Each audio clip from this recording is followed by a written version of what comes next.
Central Time. San Francisco has Pacific Time. Oh, I'd sing more, but I ain't got time. Ho-hum, everybody. Ho-hum a day, hum a day. This is Charlie McCarthy and Company. And the lineup of this evening's festivities, frolic and fun, and melody is, well, tell us about it, Mr. McNamee. Tell us. Certainly, Charlie.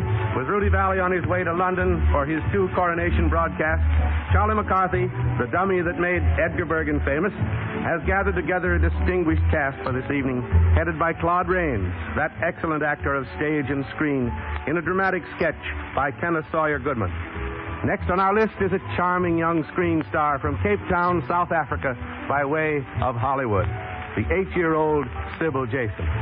And there's United States tennis champ Alice Marble and her coach, Miss Eleanor Tennant. With us, too, is Johnny Burke, a veteran funny man of vaudeville. Johnny has always been a monologist, but tonight he takes Russ Brown for a partner in his tomfoolery. The orchestra will be guided by the educated baton of Benny Kruger. And there'll be able assistance by Judy Starr and the Swing Kids, the Gentlemen Songsters, and Sleepy Hall. The show is on with How Could You by the orchestra and the Swing Kids. Hey there, I'm Mike Gillett, your host, and this is When Radio Ruled, Spotlight Series number 1, Edgar Bergen and Charlie McCarthy, 1936 and 1937.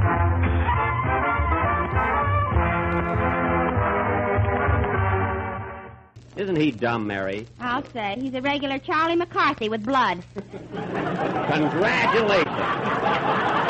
Congratulations. Yes, sir, that's the best description yet. And how? Telegram for Mr. McGee. Telegram. Here, boy, I'll take it. Okay. Hey, can I stand here and listen to the program? You one of our fans, Bud? Sure. What program is it? It's Fibber McGee and Marley. Charlie McGee? No, Fibber McGee, Bud. Oh, I guess I'm thinking of Charlie McCarthy, that other dummy. Well, thanks. Oh, hello, Kenny. Hello, did you just get here? Yeah. I'm sorry I'm a little late, Jack, but I was over in the next studio talking to Charlie McCarthy. Oh, was Edgar Bergen there, too? No, just Charlie and I.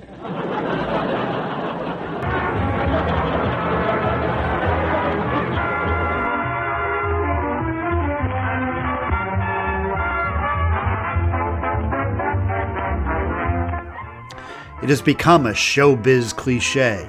A comedy team struggles in obscurity for years, playing dives and dumps in third-rate theaters just for the love of entertaining people. The public is indifferent. But one day, it all changes. One day, there is someone connected to the big time. Someone who sees something in this underachieving comedy team. Something special. This person opens a door, and instantly the comedy team become big stars, rich and famous beyond their dreams. Audiences adore them suddenly. A cliche for sure, but this cliche actually came true for one comedy team in 1937. A one-person comedy team, Bergen and McCarthy. It was a ventriloquism act. A ventriloquism act on the radio. Edgar Bergen, radio's only ventriloquist with Charlie McCarthy, radio's only ventriloquist dummy. By this time, I think most of you get the idea, but for the sake of newcomers, I'll repeat. Both male voices you hear in this act come from the lips and behind the lips of one man. In other words, Mr. Bergen acts as his own stooge. It sounds like two people, but it's really, believe it or not, only one, Edgar Bergen.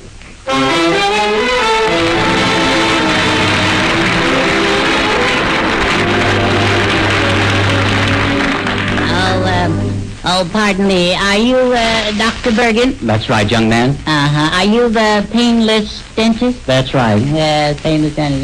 Yes. Well, I'd like to talk to you, Doctor, about, it's... Yes, I know what you want to talk about. That swollen jaw. Yes, that's right, yes. Good. I don't think it's serious, Doctor. Oh, you don't? No, I don't think we'll have to pull it, I don't think. I hope. Yes, I see. Edgar Bergen started practicing ventriloquism at the age of 11 in 1914. In high school, Bergen created the character of Charlie McCarthy. Charlie was based on a boy who sold newspapers on the corner near Bergen's home. Edgar hired a local wood sculptor to create Charlie's head and built the body himself. Bergen also began teaching himself magic. By his high school graduation, Bergen was an accomplished enough ventriloquist/magician to pay his way through college as an entertainer. But Bergen soon determined he preferred performing to learning and dropped out of Northwestern to pursue life on the road in front of audiences. And so Edgar Bergen spent the next decade toiling on the vaudeville and straw hat circuits, sometimes working with Charlie, sometimes as an actor in stock plays, anything he could find related to show business that had a paycheck attached. Bergen slogged it out in obscurity because he was living his dream. With the demise of vaudeville, Bergen took Charlie on the emerging circuit of private parties, nightclubs, and floor show supper clubs, anything to keep doing what he loved.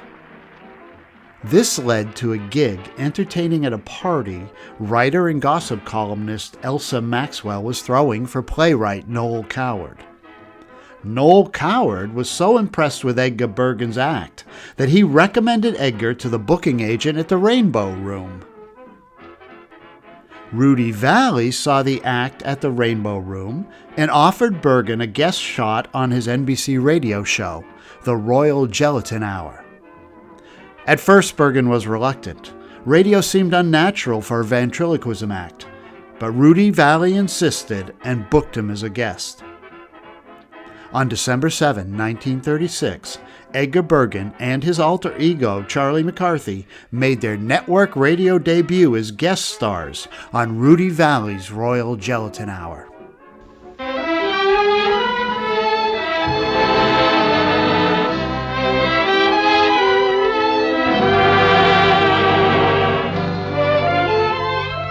Why?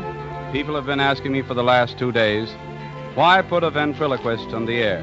The answer is, why not? True, our ventriloquist, Edgar Bergen, is an unusual one, sort of Noel Coward or perhaps Fred Allen among ventriloquists. A dexterous fellow who depends more upon the cleverness and wit of his material than upon the believe-it-or-not nature of his delivery. At Elsa Maxwell's most recent Star-Spangled Party, the local smart set went smartly mad over Mr. Bergen, and currently he is entertaining the white tie folks at the Rainbow Room. Mr. Bergen works with a dummy, several of them in fact, but this one is a typical ventriloquist dummy except that it is arrayed in top hat and tails. Just imagine the dummy and take my word for it that both voices you will hear are owned and operated by just one man, Edgar Bergen.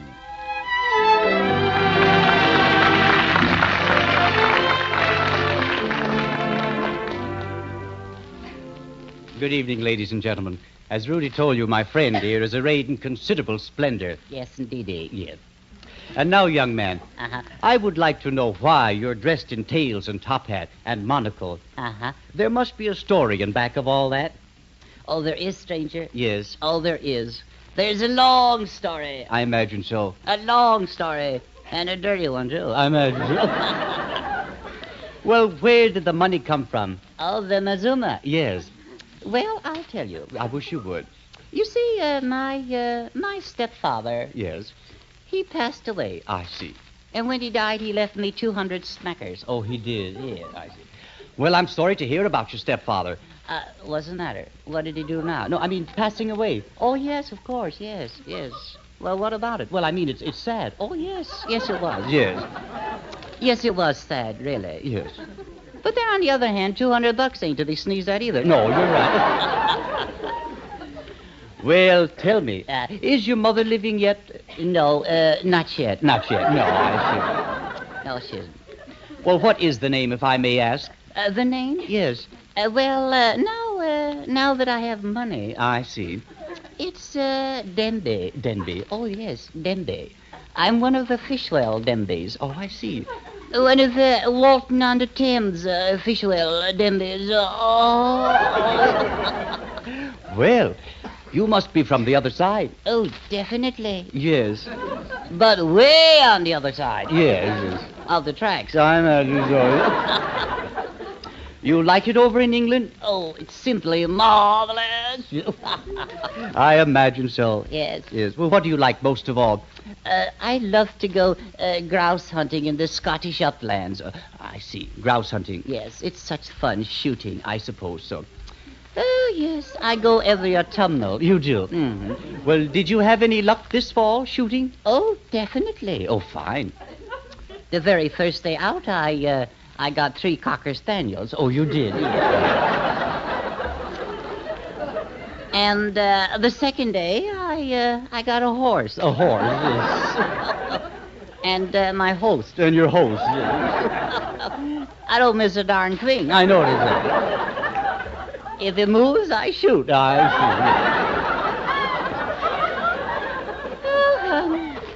Oh, it's good fun. I imagine so. Yes. Well, young man, I don't believe you were grouse shooting. You don't? No.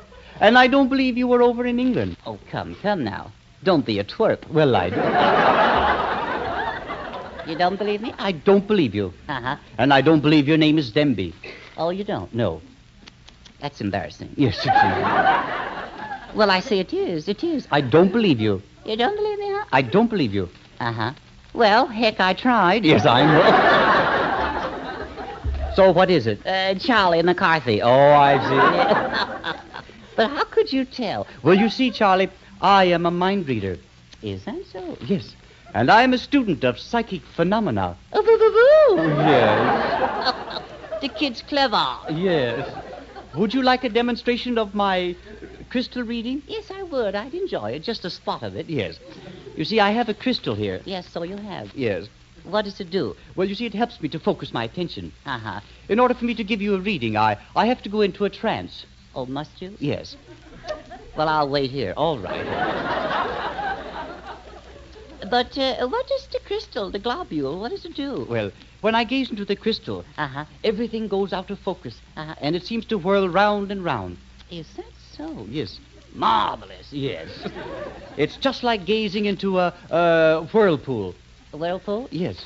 What's a whirlpool? What is a whirlpool? Now, I ask you first. All right. You have never seen a whirlpool? No. I see. Awfully sorry. Oh, that's all. I never have, actually. I see. Awfully sorry. That's all right. I hate myself for not having done it. Oh, that's... I feel a perfect cad, don't you know? Oh, that's all right. Well, if you haven't, then of course you haven't. Well, that's the way I feel about it. Yes. I will say this, though. Not so long ago, I fell in a pool. Oh, you fell in a pool? Yes. But it wasn't a whirlpool? No. I see. Awfully sorry. Oh, that's all right. It was a cesspool. I was sorry for that, too. I imagine so. But, my good young man, that is neither here nor there. No, that was up in Connecticut. All right. Well, now, what would you like to have me tell you about the future while I have the crystal here? Yes. Would you tell me if there's any work in sight? Any work? Yes. You're interested in a position? Mildly, yes. I see. Well, yes, Charlie, I do see a position here. Oh, goody, goody, goody. Yes. I suppose you would like to know something about the nature of this work? Yes, I would. Yes. And something about the future of the position? Yes, I would, yes. And something about the salary, too. The salary, yes. Of course there is the salary. Well, I hope so, yes. Yes. Well, the salary, it will be a small starting salary. A small starting salary? Yes. Mm. But it will start. Oh, it will start, yes. Could you say how small? Well, no, I can't say that. They don't make money that small. Oh, yes. Yes. But I'm sure they will pay you what you're worth. Yeah, well, I would be interested in that kind of money. Oh, I see. But I'm afraid the position won't do you much good. Why, what's the matter? Well, it seems that your cocktail parties interfere with your work. Oh, I wouldn't say that. It looks very bad, young man. Oh, well, I never overdo those things. Oh, you don't? No, I never take more than 4 or 5 Scotch and sodas. 4 or 5 Scotch and sodas? Yeah, that's all. Oh, my goodness. What's the matter? Why, I should think 4 or 5 Scotch and sodas would make you awfully drunk. Yeah, well, it helps. It helps. Don't you know, young man, that alcohol... Yeah? Alcohol, it's nothing but slow poison. Is what? It's slow poison. Is that so? Yes. Slow poison? That's what it is. Slow poison? Yes. Well, I'm in no hurry. Well, then it's all right.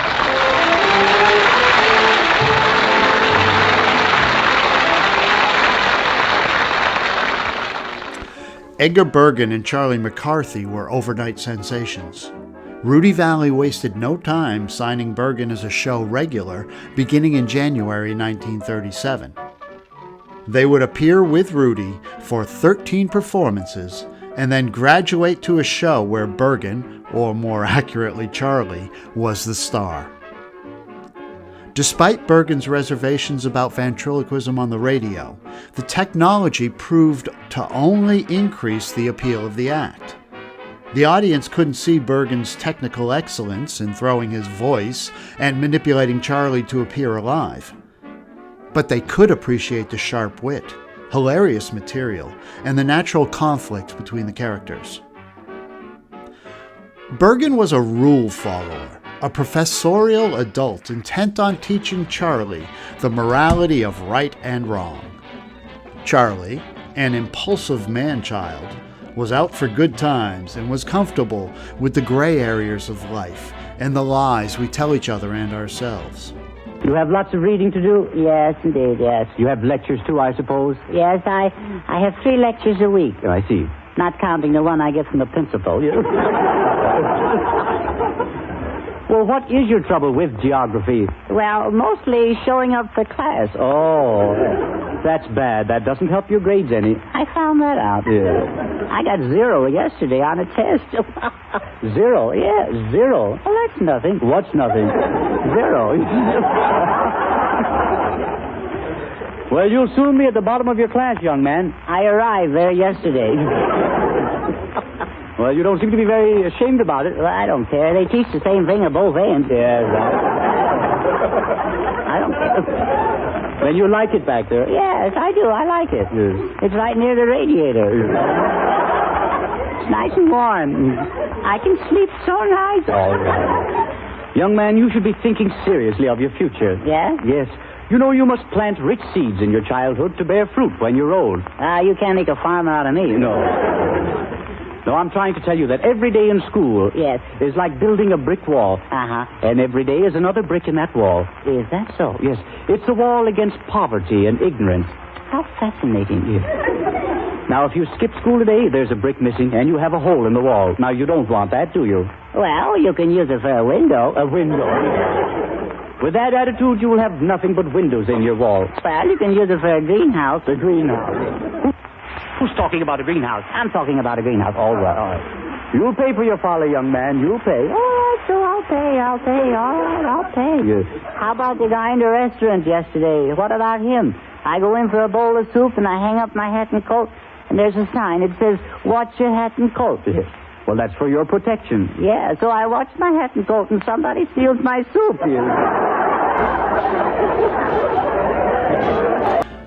Because of this extreme contrast between the characters and the masterful performance technique of Bergen, Charlie became a real person in the minds of the listeners. A real person that made them laugh and tune in week after week. Because of the radio audience's relationship to Edgar and Charlie, where in the mind's eye Charlie was a unique person, it became inevitable that Bergen would outgrow the Rudy Vallee show. Rudy's show was a traditional variety show. Rudy would sing and act as MC. Each show had several guests, usually a far-flung mix of popular and highbrow acts.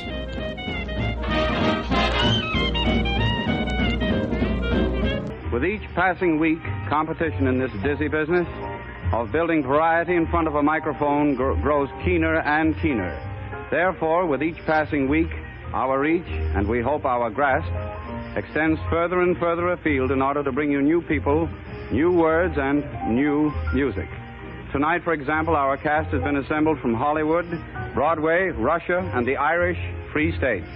Well, Rudy, St. Paul, Minnesota, too. Yes, and St. Paul, Minnesota, represented by that patriotic Mr. McNamee. From Hollywood comes Jean Arthur, lovely star of The Plainsman and Mr. Deeds Goes to Town, in a one-act play by Colin Clements.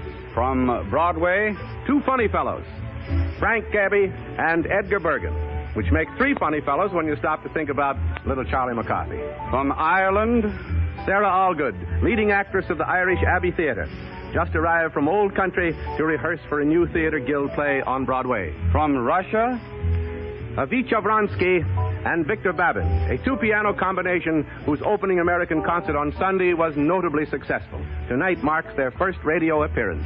To all of which we add those strictly New England lads, the Connecticut Yankees. Who's the Yankee, ain't it? Quiet! Each act got its own slot. Only Rudy connected them all with introductions and interviews. The guest stars did not interact with each other. Their performances came and went in isolated sequence. This was fine at first.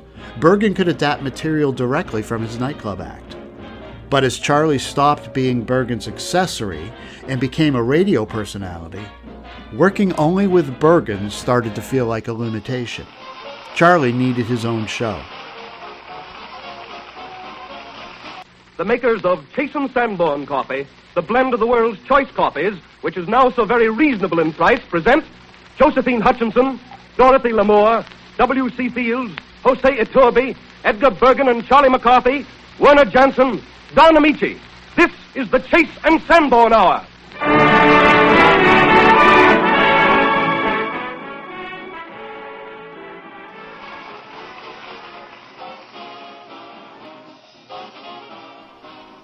The Chase and Sanborn Hour, starring Charlie McCarthy, was structured to give Charlie his freedom. In his show, Charlie got to play scenes that Bergen wasn't in, interact with the rest of the cast, perhaps sing a song, in addition to the weekly comedy routine with Bergen. Here's an example, just the Charlie McCarthy bits of a typical show. This is the Chase and Sanborn Hour, and this is Don Ameche with greetings from all of us. Yes, indeed, and greetings from Ameche and McCarthy. Yes, Charlie. And from Nelson Eddy, whose great baritone voice has made him the nation's favorite singer. Yes, indeed, greetings from Eddie and McCarthy. And from our own W.C. Fields. Oh, yes, greetings from McCarthy. Perk up, Charlie. And from Dorothy Lamour. After the bear comes the sweet. From Robert Armbruster and Edgar Bergen, and of course my volunteer assistant, Charlie McCarthy. And our lovely guest, the screen's foremost dramatic actress, Miss Bette Davis. We all hope that you'll enjoy our show and that throughout the week you'll enjoy Chase and Sanborn Coffee. Yes. Well done. I had to do that. Yes, I know. I think I got something there. Yeah. Now the thing is how to get rid of it. Oh.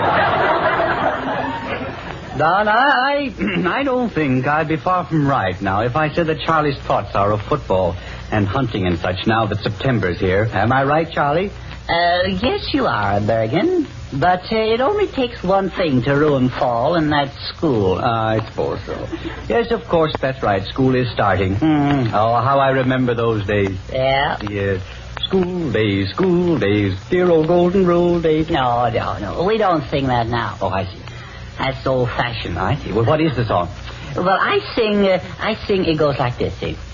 Looky, looky, looky, let's play hooky. Zazoo, get out of there.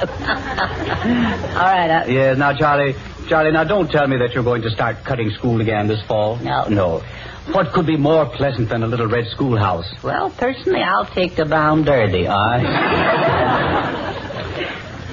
I'll tell you, Bergen, I feel so foolish, getting out of Carol Lombard's car with school books under my arm.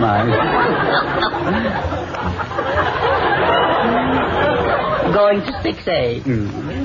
But I shouldn't mind 6A. I should be getting used to it for now.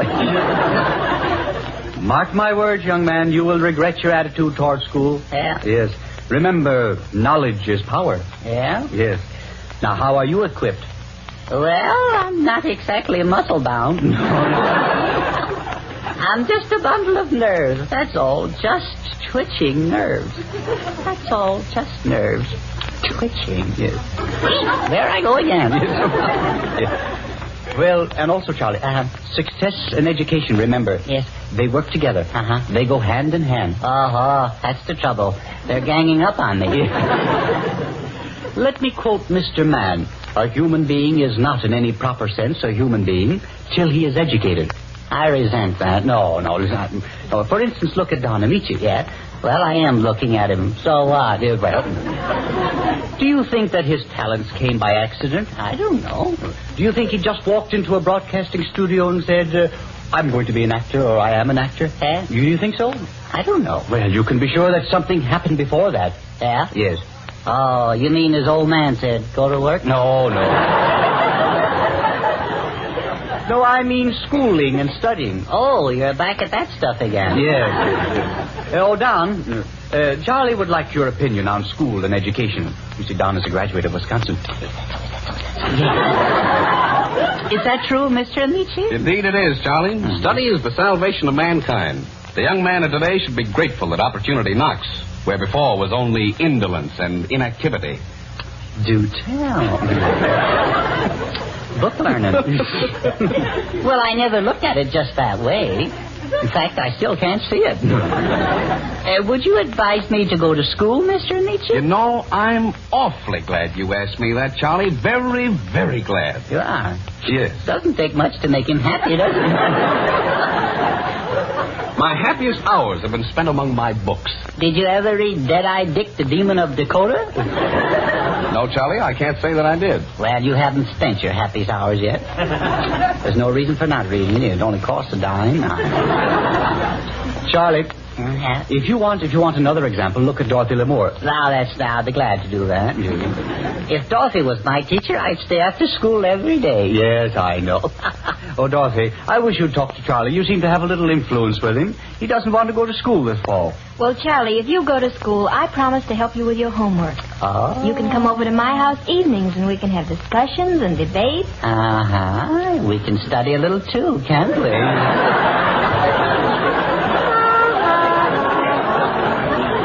Charlie, you're so cute. Oh, Duffer. Oh, life is sweet. Yes. I forget all my studies for Dottie. Yes. Well, play. That's all you think of. Yes. Don't you ever think of the higher things? You mean tall girls? No.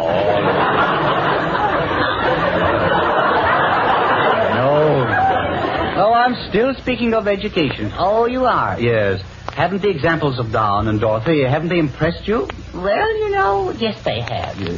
I bet you feel sorry that you didn't go, Mr. Bergen. Wait a minute. I want you to know that I studied at Northwestern Medical School. You did? Yes. You mean the college for doctors and fishes? No, physicians. Yes. Physicians? Yes. Physicians and surgeons. No. Surgeons. Yes. Surgeons and fishes. No. There's some... Forget it. All right.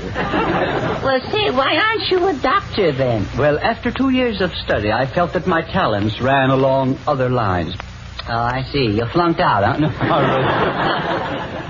You think you're pretty cute, don't you? Yes. But consider the years to come, young man.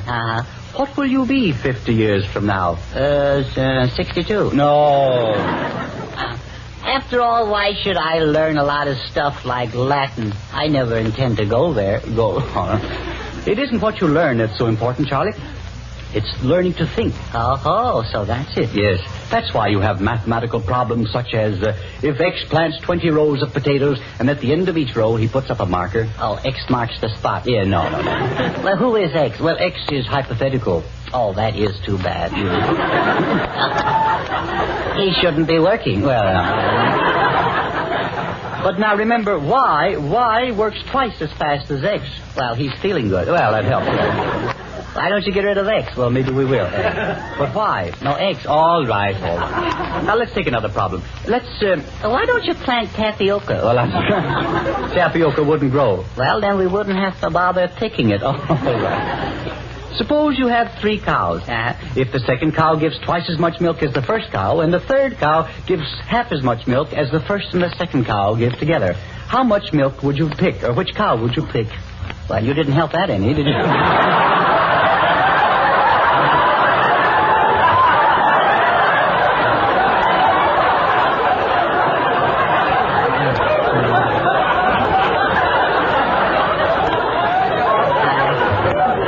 I'd go so far as to say that you ruined it. Oh. I imagine I'll hear more about this. You can't pin it on me. All right. Well, let's go back to where we were. Yes. The 3 cows. Yes. Now, which one would you pick? Well, personally, I'd work out a parlay on all 3. You would. Have I made no impression on you with what I've said about education? Yes, you have, Mr. Bergen. You've got me thinking. Well, I'm glad to hear that. Yes. And what are you thinking? I think I'll still go to the Brown Derby.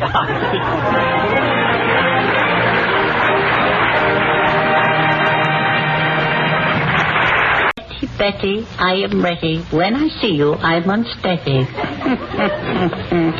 Now remember, Charlie, behave yourself. Miss Davis is a dignified young lady and a fine actress. Do you take me for a cad? Do you regard me as a bounder?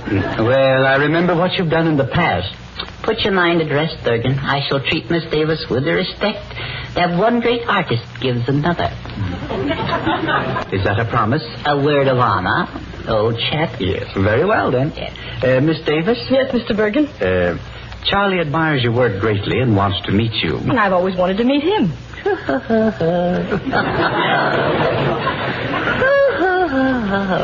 Well, welcome, Miss Davis. Welcome indeed. Thrice welcome. You overwhelm me, Mr. McCarthy. That's not a bad idea. Now, Charlie. No. I was carried away, Bergen. Carried away.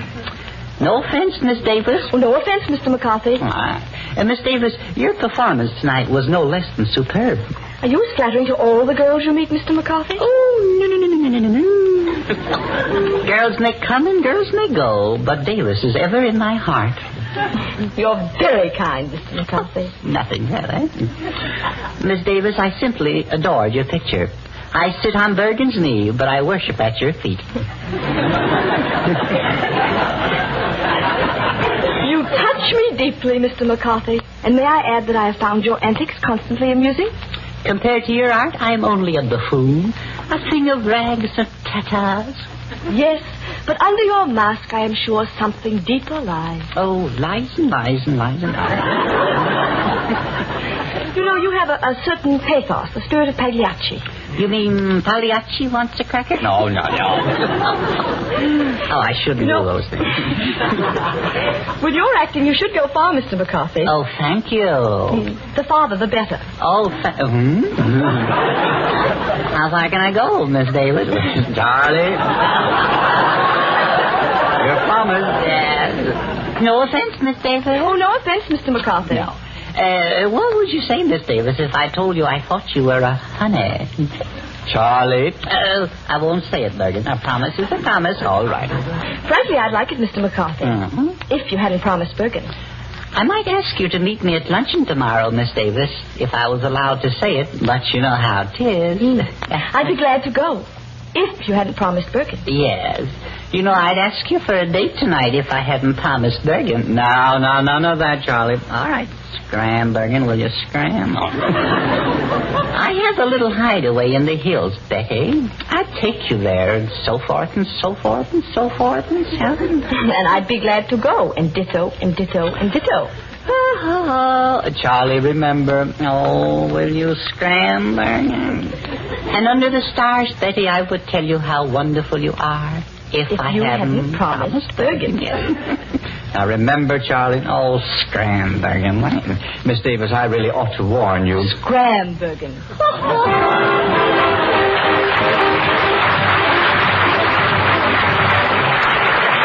Are you good at charades, Don? Oh, yes, Bill. I'll make a game out of it. I'll speak a sentence containing clues to the title of the new picture. New picture's Paramount. William LeBaron, chief of...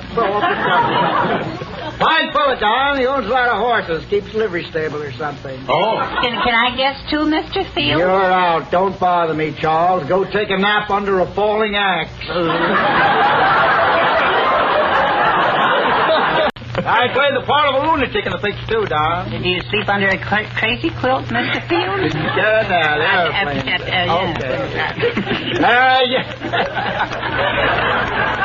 Oh, dear, yes. Did I sleep under a crazy quilt? Yes, Charles. I shudder to think of you spending your old age in a beaver dam. No wonder. No wonder Mr. Fields' nose looks like a flame. He's an alcohol burner. Very good, Charles. Charles, the world is getting tired of little people. By the way, my new picture is part for you, Charles. You walk into a flaming forest fire. Yeah, but Bill, Charlie can't walk. That'll be all right. I can slow him in. There he goes. Kicks me around the place like a football. Charles, someday I'll spread your legs apart and use you for goalposts.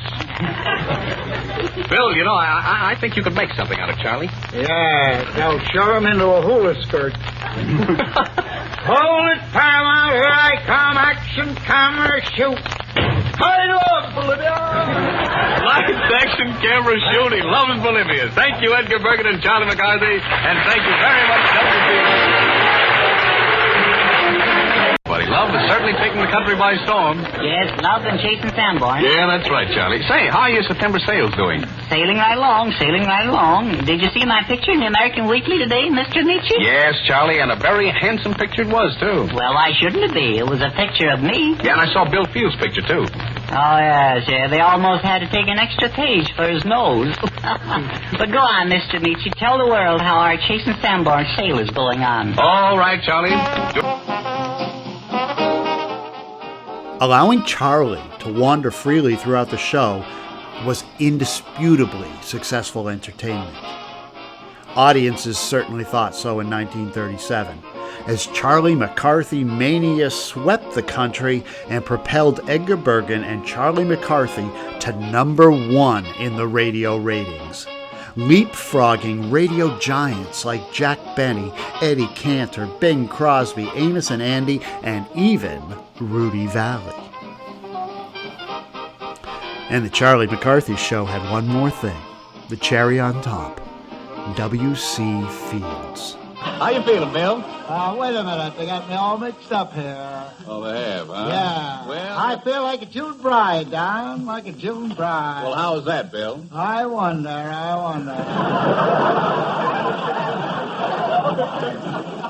Now, June's a great month. I was married in June. Years later, I was divorced in June. Yeah, well, that's remarkable, Bill. I went to the can for back alimony in June. Yes, Bill. Yeah, June. But I was paroled in June. June's a marvelous month with me, Don. Yeah, I agree with you, Bill. But Fields was considered washed up by 1937. A year earlier, all the hard living had caught up with him, and doctors gave him 6 months to live. Fields couldn't perform live or on film because he shook so badly. Money got tight. W.C. Fields was being sued for non-payment of medical bills. All seemed lost. No one would work with him, except an old friend from vaudeville, Edgar Bergen. Bergen gave his old friend some work and a paycheck. No one knew what to expect. The popular showbiz opinion was that Fields was too far gone to be funny again. W.C. Fields proved them wrong, and his weekly banter with Charlie McCarthy became a highlight of each week as they insulted and mocked each other with faint praise. And speaking of old devil trouble, here comes Charlie McCarthy. Say, Bill, I don't think you ought to continue having any arguments with him. Everybody's talking about your feud. I wouldn't dignify him by having a feud. Oh, no. Don't be vindictive, Bill. I'm not vindictive, but I certainly don't want that cord of wood on my knee. If Bergen wants to sit there, it's okay.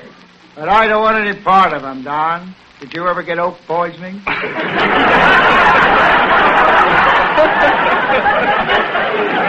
No. Now, I'll look out for that guy. Bill, I really believe he... Oh, don't talk nonsense. You'll get people to thinking I don't like the rat. Bill, will you shake hands with him? And get splinters in my fingers? Positively no. Why, that little rat... Quiet. Wait a minute, Bill. Well, hello, Charlie. Oh, hello, Mr. Nietzsche. Hello, Mr. Fields. Watch me being polite. Greetings, my diminutive little chum.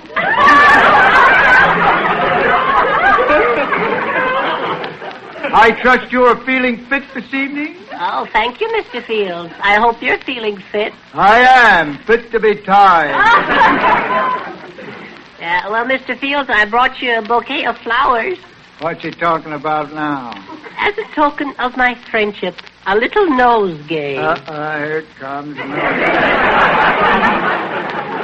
I hope you'll like it. I've taken enough from that guy. Why, what's the matter, Bill? Look at that nosegay. Dog blossoms, poison ivy, and redwood for a nosegay. Redwood for a nosegay, and an ample bit of it, too. Go away, or I'll throw a grub on you.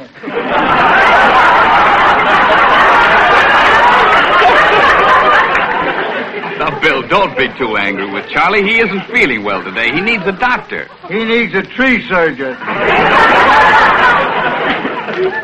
He didn't know when I was reading to Dorothy Lamar about burning of redwood at the opening of the new San Francisco Bridge. I heard him say, Fields better keep his nose out of that.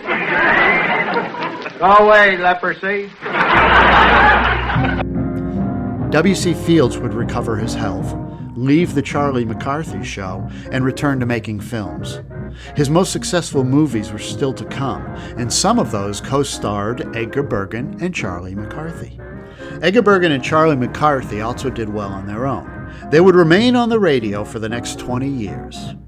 And then they would become a popular fixture on television as they became guests on other people's shows. They made several films and countless personal appearances all during that time. But they would never surpass the popularity of that magic year of 1937 when they reigned supreme on the radio. You've been listening to When Radio Ruled, Spotlight Series number 1, Edgar Bergen and Charlie McCarthy. I'm your host, Mike Gillett. When Radio Ruled is a BeforeTV production. Copyright 2019.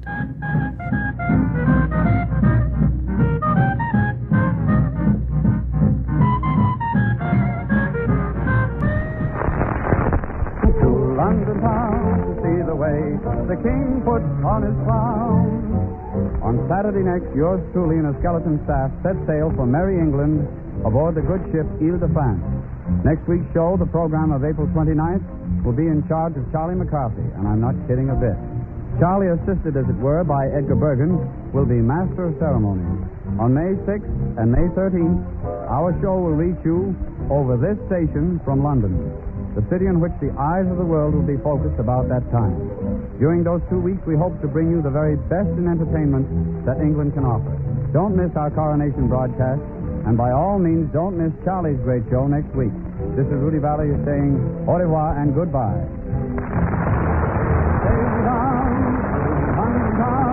This is the Red Network of the National Broadcasting Company.